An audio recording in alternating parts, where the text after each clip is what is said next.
북한이 어제 핵무인 수중 공격정 러시아의 포세이돈과 비슷한 이른바 핵 어뢰 폭발 시험을 진행했다고 공개했습니다. 어제 영상을 공개한 전략 순항 미사일 역시 핵을 탑재할 수 있다며 으름장을 놓고 있는데요. 한미 연합 연습에 맞춰 핵 실전 능력을 과시하는 측면으로 이해하는데 실제 북한의 핵 능력은 얼마나 갖춰져 있는지 오늘 신인균 자주국방네트워크 대표 화상으로 연결해서 자세한 내용 들어보도록 하겠습니다. 대표님 안녕하십니까? 네, 안녕하세요. 네, 북한이 어제 핵무인 수중 공격정으로 폭발 모의 실험을 했다고 밝혔습니다. 59시간 동안 수중 최대 150m까지 자망을 했고요. 수중 폭발했고 그 폭발로 방사능 해일까지 일으켰다 이렇게 좀 주장을 하고 있는데 이 부분이 우리 군에서도 관찰한 사실일까요? 저는 우리 군에서 알고 있었는지는 장담할 수 없습니다. 네. 그러나 북한이 최근 보여주고 있는 이 핵 미사일이라고 하는 이 핵 도발의 행태를 보면 과거 소련 또는 지금의 러시아 등의 핵 전력을 거의 답습하는 형태를 보여주고 있는데요. 예를 들면 과거 소련이 미국의 항모 전단을 상대할 수 있는 방법이 없으니까 잠수함에서 순항 미사일을 발사해서 그 순항 미사일에 핵무기를 탑재하고 P-700이라고 하는 대함 순항 미사일이에요. 그런 것들을 미국 항모 전단 근처에서 터뜨려서 미 항모 전단의 기능을 상실시키고 그렇게 해서 이제 미 항모 전단을 공격하는 이런 모습을 보였는데 최근에 북한이 전략 순항 미사일이다 이러면서 또 네 발 쏘았죠. 화살 1, 화살 2. 그것도 아마 미 항모 전단 또는 마킨 아일랜드 강습 상륙 전단 이런 것들을 공격하는 순환으로 보이는데 이번 이 핵 어뢰 헤일이라고 하는 이 핵 어뢰도 유사시 주한 미군을 증원하기 위해서 미군들이 부산항 또는 울산항, 진해항을 통해서 대거 우리 한반도로 들어오지 않습니까? 그 미군들이 들어오는 것들을 막아내는 항구를 타격해서 그리고 미 항모전단을 막아내는 것 이런 용도로 쓰려고 만들었다.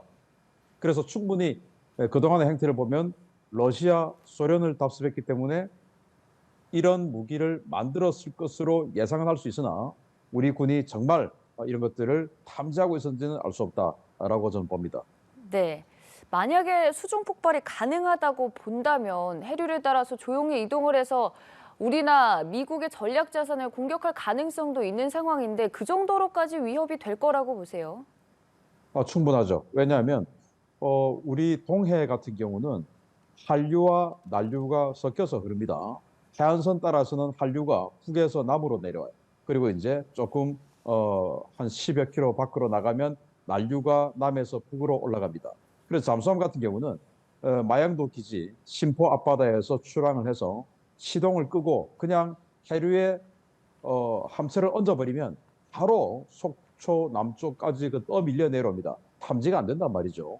그리고는 작전을 하고 다시 방향을 틀어서 올라가면 난류를 타고 다시 동해 부지까지 올라갈 수 있는 이런 이 북한 잠수함에게는 굉장히 작전하기 좋은 환경이기 때문에 이런 무기를 개발을 했다라고 보고 다만 이 150m 수중에서 폭발을 시켰다라고 하는데 그 수압을 이길 수 있는 정도의 외피를 마련했냐라고 하는 것은 조금 의문으로 남습니다만은 김정은이 앉아서 김정은 옆에 있던 그 어떤 그 미사일처럼 생긴 그 물체가 이 헤일이라는 어뢰가 맞다면 굉장히 크죠. 주로 잠수함에 탑재되는 어뢰가 구경이 533mm인데 그게 이제 전 세계적으로 중어뢰의 표준 규격이라고 할 수 있는데 그 533mm, 즉 53cm보다 훨씬 더 굵어 보였어요.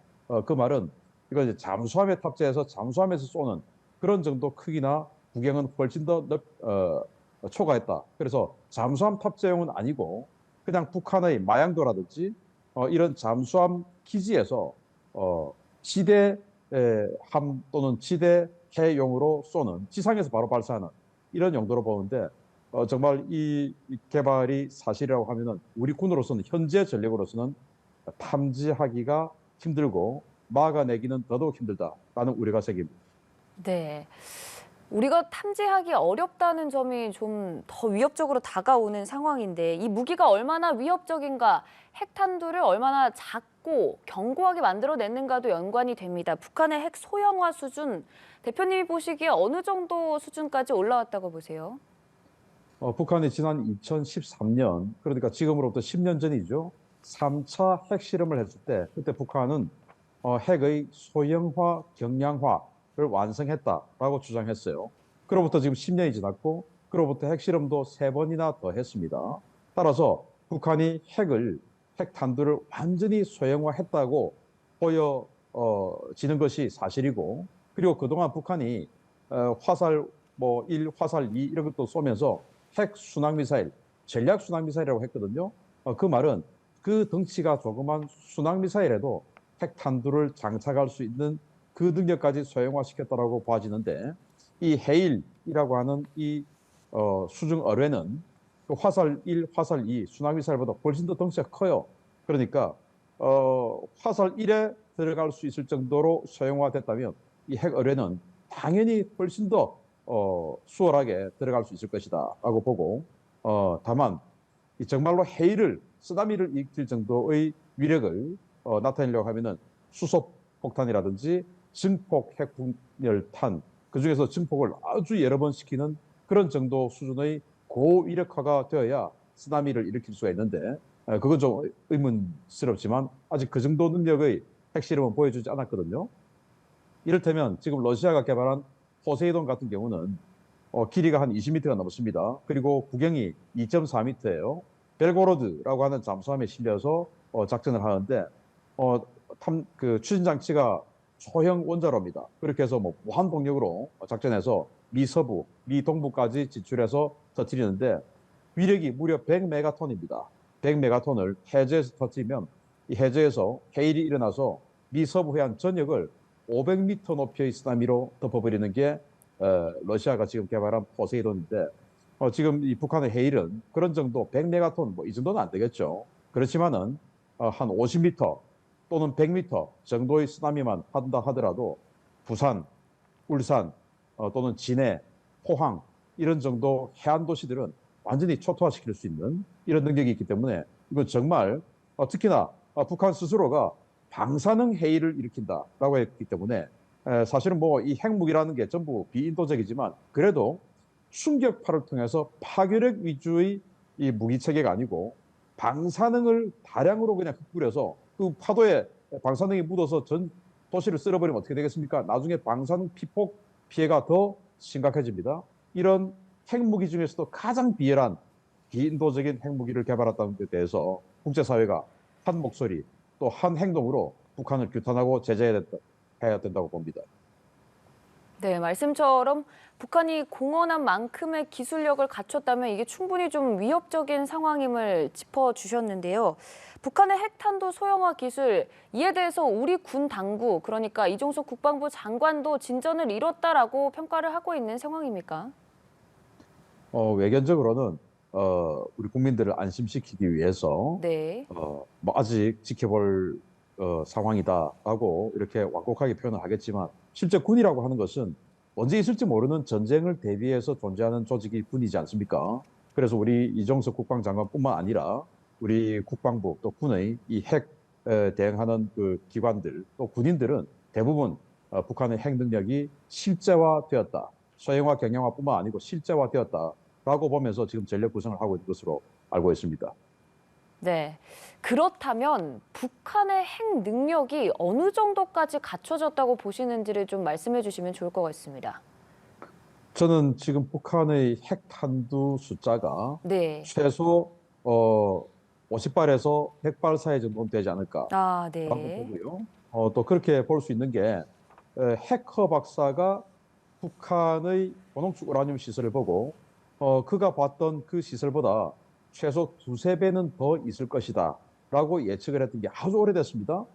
그 시기 동안 북한이 고농축 우라늄을 계속 농축을 하고 작업을 해 왔다면 지금까지 충분히 100발에 가까운 핵탄두는 만들었을 것으로 보고, 그리고 최근 몇 년간에 북한이 이 6.25 전쟁 이후 70년 동안 보여주었던 신무기 개발, 그 위력과 성능, 종류보다 더 다양한 최신 무기, 그중에서도 핵무기를 사용할 수 있는 최신 무기들을 많이 보여줬어요. 그래서 북한은 이 핵 어뢰까지 보여준 상황이기 때문에 과거 냉전 시대 때 미국과 소련이 서로 간에 핵 경쟁을 했던 그 엄청나게 다양한 핵무기 정도의 다양화에도 거의 접근했다라고 봐지고, 다만 아직까지 신뢰성 면에 있어서는 뭐 그 정도 실적을 보여준 것이 없으니까 그거는 우리가 조금 희망을 가져 볼 수 있지만, 다양화 그리고 또 첨단화 이런 부분에 있어서는 북한이 어느 정도 성과를 크게 이루었지 않은가라고 생각이 됩니다. 성과를 이뤘다라고 표현을 해주셨는데 핵 개발에도 박차를 가하고 있는 북한의 모습이고요. 실제로 계속해서 우리나라에게 이 능력을 과시하는 양상도 보이고 있습니다. 북한이 계속해서 이 핵 개발 능력을 과시하는 모습이 어떤 메시지를 내포한 거라고 보세요? 지금 최근에 한미 연합 훈련을 하면서 네. 이 프리덤 실드 훈련 직전에 또 티크 나이프 훈련이라고 해서 김정은 또는 북한 최고 수뇌부에 대한 참수작전 훈련을 했어요. 그리고 쌍매 훈련이라고 하는 한미연합 공군 훈련, 이런 여러 가지 일련의 훈련들을 보면 정말 뭐 저희 어떤 시각으로는 군에서는 부정할 수 있겠지만 저희 시각으로 봤을 때는 거의 평양에 들어가서 한미연합 특수부대가 김정은을 비롯한 북한 수뇌부를 체포하는 이런 훈련, 그리고 그 체포하러 들어갔던 우리 한미연합 특수부대들을 다시 수송기에 비상 착륙해서 태워서 데리고 오는, 안전하게 데리고 오는 이런 훈련까지 하는 것을 저는 느꼈고, 이 프리덤 실드 훈련에서도 한미연합 군이 물론 우리 국방부에서는 그거 아니다, 방어 훈련이다라고 완곡하게 또 표현을 했지만, 저희 눈에는 북진 훈련, 예를 들어서 임진강 도하작전 훈련을 했어요. 그동안 우리가 한미연합 훈련하면 남한강에서 양평이나 여주나 이런 남한강에서 도하작전 훈련을 했는데, 이번에는 임진강에서 했습니다. 임진강에서 도하작전 한다는 것은 뭐 하겠습니까? 북쪽으로 올라간다는 말 아니겠습니까? 그런 것들을 북한이 다 보고 있어요. 그래서 이렇게 최근에 아주 자주 그리고 다양한 이런 핵 능력을 과시하고 있는 모습을 보면 그만큼 지금 북한, 김정은을 비롯한 최고 수뇌부가 겁을 먹고 있다. 이건 지금 한미연합군의 이런 훈련이 실제적으로 그들에게 위협이 된다라는 방증이 되는 것이고, 이 군사적 억제력이라고 한 것은 상대에게 위협이 되어야 억제력이 됩니다. 그래서 저는 이 한미연합군이 굉장히 잘하고 있다고 보고, 기왕에 이렇게 훈련 하는 것을 잘 갈고 닦아서 정말로 북한이 이 핵을 써서 이 남한 국민들을 수십만 명을 죽일 수 있지만 결국 나도 죽겠구나라고 하는 그런 모습을 보여줘야 김정은을 비롯한 수뇌부가 핵을 사용하지 못하는 이런 억제력이 된다 고 봅니다. 네. 계속된 북한의 움직임, 결국에 우리가 얘기를 하는 것은 궁극적으로 그렇다면 7차 핵실험이 언제냐 여러 가지 전망들이 나오고 있는데 이미 준비를 마쳤다는 얘기도 있고요. 또 조금 미뤄지지 않을까 전망도 있는데 어느 정도까지 진행이 됐다고 분석을 하고 계세요? 저는 그 기왕에 북한이 핵실험을 한다면, 또 사실은 저는 그 북한이 핵 보유국 인정을 받고 잠재적으로라도 인정을 받는데 이 추가의 핵실험은 큰 의미가 없다고 봅니다. 아, 그동안 네. 6번의 핵실험을 성공적으로 마쳤지만, 그러면 지금 하는 핵실험은 거의 정치적 어떤 효과를 위한 핵실험이 될 텐데, 그러면 정치적인 효과를 극대화되는 시기를 택해야 돼요. 그건 미국을 공격할 수 있는 능력, 그리고 이런 강력한 위력의 핵탄두를 미국을 공격할 수 있다라는 능력을 보여줘야 되기 때문에 ICBM, 화성 15나 화성 17 또는 그보다 더 신형의 ICBM을 실제 실거리 사격 테스트를 하고 그걸 대기권으로 재진입하는 이런 모습을 보여준 이후에 핵실험을 하는 것이 가장 효과적이지 않을까라고 본다면, 북한은 이 ICBM 실거리 사격과 그 성공 이후에 핵실험을 할 가능성이 더 높지 않을까 봅니다. 아, 네. 그럼 그 이후의 단계로 좀 진전되기 이전에 우리가 막을 수 있는 그런 억지력을 어떻게 갖춰나가야 된다고 보세요? 자, 우리가 북한의 핵에 대해서 삼축 체계, 그래서 북한의 핵을 우리에게 공격하려고 하는 징후가 보이면 킬체인이라고 해서 선제 타격을 하죠. 두 번째는 그 선제 타격을 통해서 살아남은 북한의 핵 자산이 우리를 향해서 날아왔을 때 막아내는 MD, 방어를 하죠. 미사일 방어. 그 다음에 응징보복, 대량 응징보복. 이게 이제 삼축 체계인데 그런데 북한이 최근 보여주고 있는 여러 가지 어떤 자산들을 보면 은밀성입니다. 잠수함에서 쏜다든지 아니면 지금 이런 식으로 핵 어뢰를 쏜다든지 순항 미사일을 쏜다든지 또 사일로 3월 19일 날 쐈던 KN-23 같은 경우는 사일로에서 쐈거든요. 지하시설에서. 지하시설에서 쏘는 거 우리가 알 수 없어요. 그 말은 이제는 킬체인은 무력화됐다. 그거는 뭐 전제 자체가 성립이 안 된다. 그래서 우리가 선제 타격하는 것은 참 힘들어졌다. 그러면 북한이 쏘지 못하게 만드는 그 킬체인을 완전히 바꿔야 되는데 그건 뭐냐? 북한이 핵을 사용하는 그 자산들을 선제 타격으로 깨는 그건 이제 무력화됐으니까 그 핵을 사용하는 의지를 먼저 이제 제거할 수밖에 없다. 그 의지는 바로 김정은을 비롯한 최고 수뇌부죠. 그래서 북한 정권에 대한 레짐 체인지라든지 아니면은 북한 정권에 대한 지금 뭐 티크나이프 훈련했듯이 참수작전을 해서 정말 완벽하게 제거할 수 있는 이런 훈련을 통해서 그런 능력을 양해 나가는 것이 중요하다. 그 의지를 제거해야 된다. 이렇게 봅니다. 네, 알겠습니다. 지금까지 신인균 자주국방네트워크 대표와 함께 북한의 핵 개발 상황 그리고 이를 둘러싼 여러 가지 분석 들어봤습니다. 고맙습니다. 감사합니다.